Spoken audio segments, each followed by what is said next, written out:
plus sensible à l'ensemble de ces occlusions ischémiantes lorsque vous avez à un moment donné une interruption de votre circulation pour ces organes, eh bien, des sensibilités qui vont être extrêmement rapides pour la substance grise, pour le cœur aussi, hein, quelques dizaines, le cerveau quelques minutes, le cœur quelques dizaines de minutes, et un muscle lui-même quelques heures, hein, plusieurs heures même.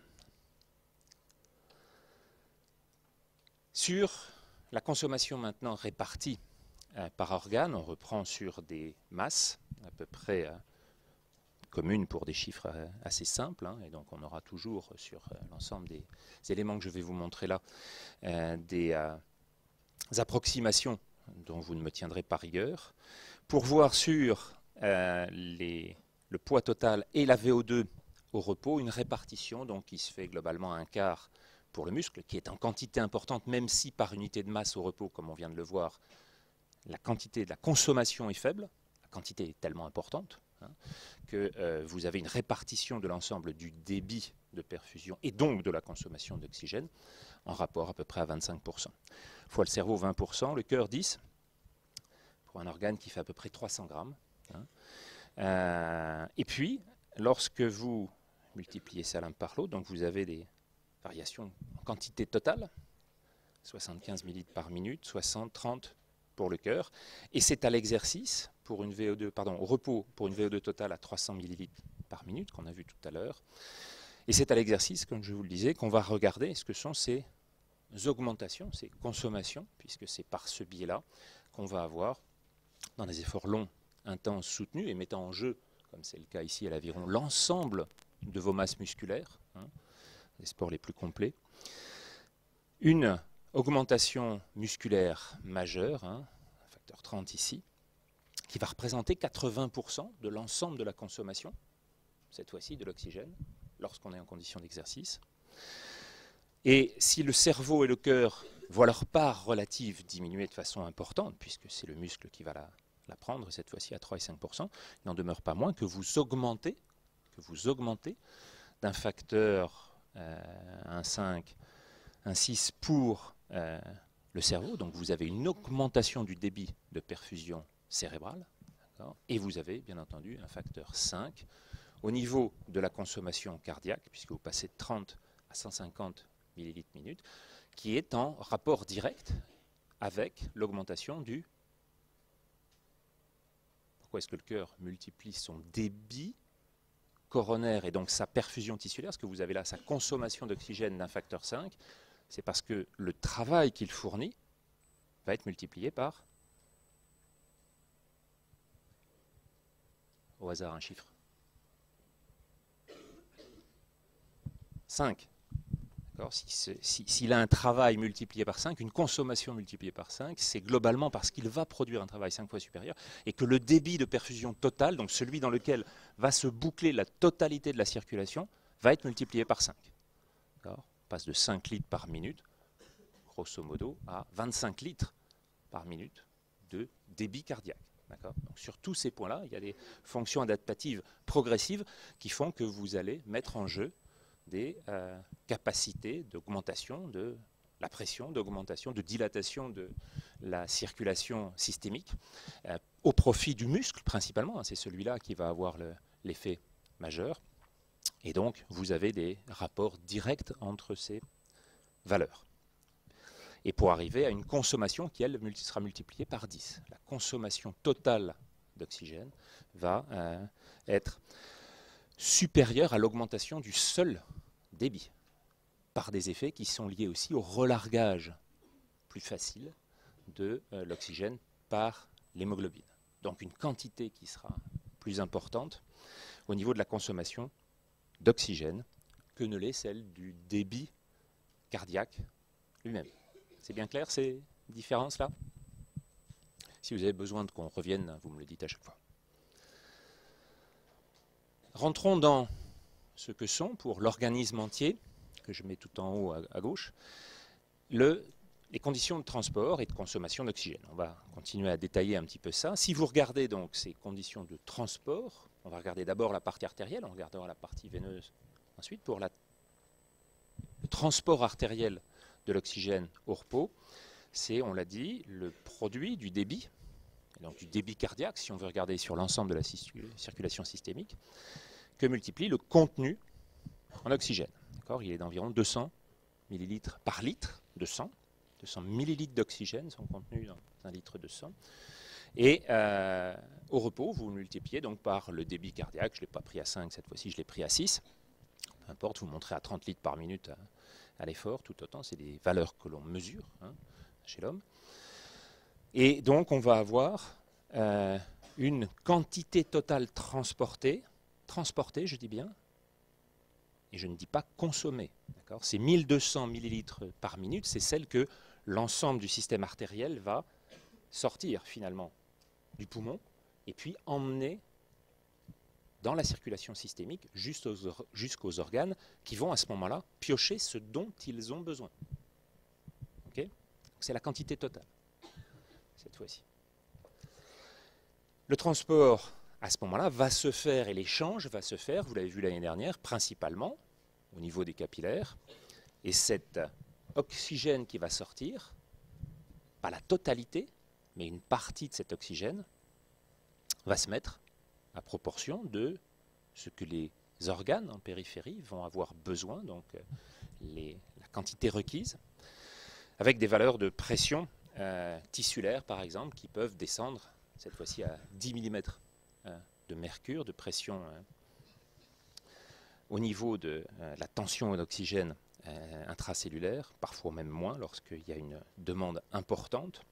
Mais la valeur que vous allez avoir de PaO2, qui est de 100 mètres de mercure à l'entrée du capillaire, donc c'est globalement celle que vous avez, il n'y a quasiment pas de perte en ligne depuis le capillaire pulmonaire jusqu'aux artérioles et aux capillaires systémiques, va être à comparer avec ce qu'il en sort de l'autre côté. Une pression partielle de l'oxygène dans le compartiment veineux qui est de 40 mm de mercure, et la différence entre les deux vous donne cette consommation d'oxygène. Donc tout ce qui est transporté à l'entrée du capillaire, moins ce qui en sort, donc ce qui n'a pas été utilisé, ce qui n'a pas été capté, ce qui n'a pas été extrait du capillaire, et ben c'est ce que finalement l'ensemble de vos muscles, foie, intestin, pancréas ont pris en regard de leurs besoins. Une double pour madame. Bravo. Et à partir de là, vous aurez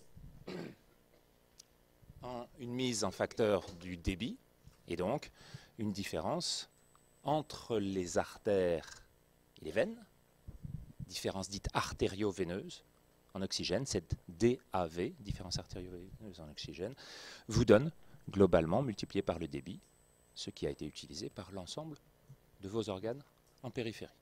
D'accord ? Donc cette capacité à mesurer cette extraction se fait par le biais, là encore, de cette valeur de la différence artério-veineuse, qui est un des points importants qu'on va mesurer en particulier en réanimation, lorsque l'on veut savoir si les organes en périphérie reçoivent encore suffisamment, et si des situations qui sont en général des situations de choc, que ce soit d'origine cardiaque, d'origine septique, si vous avez une septicémie majeure dans laquelle tous les capillaires lâchent la rampe, et donc toutes les artérioles ouvrent, et vous avez quasiment une tension qui tombe de 12 à 4, enfin de 120 mm de mercure à 40, dans lesquelles vous avez besoin de regonfler un petit peu votre patient, vous regardez toujours ses capacités à extraire l'oxygène. Ça veut dire qu'il y a encore des métabolismes qui sont fonctionnels, et donc que vous avez besoin de soutenir pour pouvoir justifier et réaugmenter l'ensemble de ces paramètres. Et la capacité de transport, donc à nouveau ce transport au niveau artériel, 1200 ml par minute au repos, qui est le produit de ces 6 litres de débit et du contenu artériel. Si vous le regardez de l'autre côté, pour la partie veineuse, donc le transport veineux, cette fois-ci en oxygène, qui est de 900 ml, puisque le contenu veineux, en regard de cette pression qu'on vient de voir de 40, est d'environ 150 ml par minute. Donc si je fais la différence entre les deux contenus artériels, cette ici en concentration. J'obtiens combien? 200 moins 150, ça fait 50 fois 6.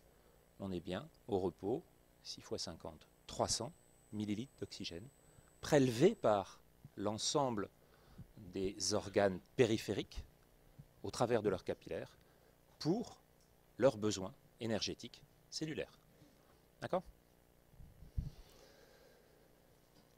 Cette consommation, donc c'est la différence entre les deux transports, le transport artériel qui rentre dans le capillaire, transport veineux qui en sort.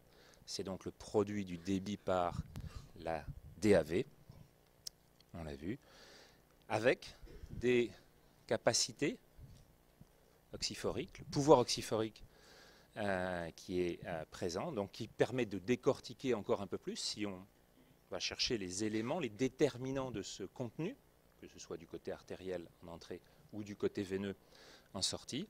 Eh bien, ces contenus, par exemple dans l'artère, c'est la concentration d'hémoglobine, donc finalement le nombre de wagons dans lesquels on va pouvoir charger l'oxygène, que multiplie son affinité, et donc c'est ce pouvoir oxyphorique de l'hémoglobine qui est d'environ 1,39 millilitres d'oxygène par gramme d'hémoglobine, donc c'est la quantité qu'il peut prendre. À bord, c'est des fois des petits wagons, des fois des grands wagons, des fois des wagons avec plein d'étagères, d'autres dans lesquels il y en a moins. Cette capacité-là a augmenté et elle s'est optimisée avec l'évolution, là encore, et c'est l'ensemble multiplié par la saturation de cette hémoglobine au regard de l'oxygène. Alors on va passer maintenant, question?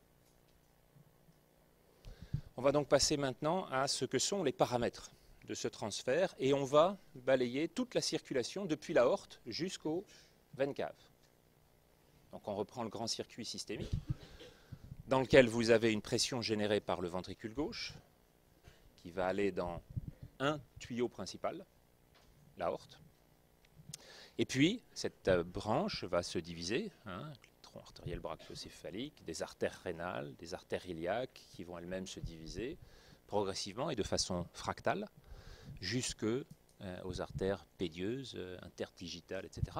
et qui vont progressivement diminuer leur conduit, diminuer leur contenu, donc le volume, mais en même temps que vous avez ça, vont arriver, in fine, à ce que sont les sites principaux d'échange, et cela, ce sont les capillaires. Merci. Et donc, vous irez jusqu'au capillaire avec une fonction qui va progressivement augmenter, qui est celle d'échange. On va le voir, elle est portée par un indice particulier. Et puis après, on revient par les vénules, puis les petites veines, puis les grosses veines, jusqu'aux deux veines caves inférieures, la veine cave inférieure qui remonte pour l'ensemble des organes splanchniques et des deux membres inférieurs, et puis la veine cave supérieure qui, elle, descend avec l'ensemble des circulations de la tête et du cou et des deux membres supérieurs. Et de sa bouche sur l'oreille à droite, et on repart sur un cycle d'oxygénation au niveau pulmonaire.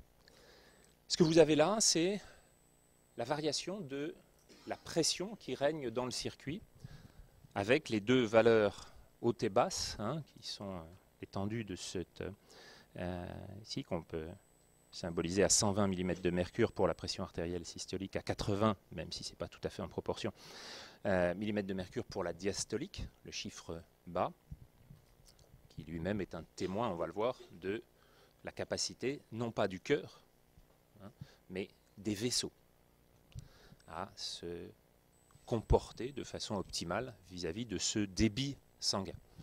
Donc la valeur haute, 120 mm de mercure, qui est là-haut pour la pression, ici, va avoir pour effet de donner un des indices, finalement, de la capacité contractile de l'ensemble de l'organe à gauche.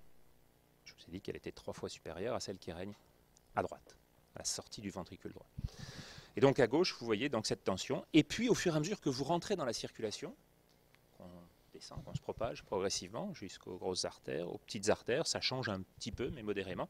Et au niveau des artérioles, par contre, vous allez avoir, petites artérioles, une valeur extrêmement limitante et donc une pente extrêmement rapide de décroissance de la tension, de la pression qui règne, qui vous donne en fait le site principal du contrôle de cette tension maintenue dans l'ensemble du système artériel par le biais des petites artérioles. D'accord ? Donc ce sont les artérioles qui sont les organes principaux du maintien de la pression. C'est à leur niveau que le barrage principal se fait, et c'est à ce niveau que vous voyez la chute la plus importante de cette valeur de la pression artérielle.